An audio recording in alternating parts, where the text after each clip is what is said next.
Guys, welcome back to mini vlog. మళ్ళీ 9 days trip Dubai వెళ్తున్నాము. But before trips కంటే ఈసారి దుబాయ్ ట్రిప్ ఇంకొంచెం స్పెషల్ గా ఉండబోతుంది.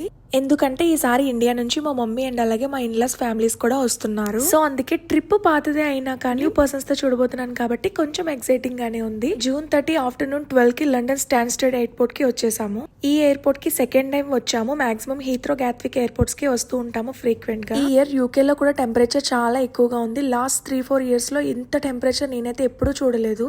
UK to Istanbul to Sharjah Pegasus airlines book చేసాము. But still both are Pegasus అయినప్పటికీ మాకు కనెక్టింగ్ లేకపోవడం వల్ల లండన్ ఎయిర్పోర్ట్ లో అలౌ చేయలేదు. ఈ వీసా అప్లై చేయాలి అన్నారు ఇస్తాన్బుల్. సో ఇది మాకు తెలియలేదు. మేము ఎయిర్పోర్ట్ లోనే ఈ వీసాని అప్పటికప్పుడే అప్లై చేసాము. యూకే లో 2:30 కి స్టార్ట్ అయ్యాము. ఇస్తాన్బుల్ లో 8 కి దిగాము. అప్పుడు యూకే లో 6 అయింది టైం. అంటే 2 hours ముందుకి వెళ్ళాము. ఇస్తాన్బుల్ లో మా నెక్స్ట్ ఫ్లైట్ 10:30 కి ఉంది. సో కనెక్టింగ్ లేదు కాబట్టి ఎలా వెళ్ళాలని చాలా టెన్షన్ ఫీల్ అవుతున్నాము. ఎలా వెళ్ళాము అనేది పార్ట్ 2 లో కంటిన్యూ చేస్తా, చూసేయండి.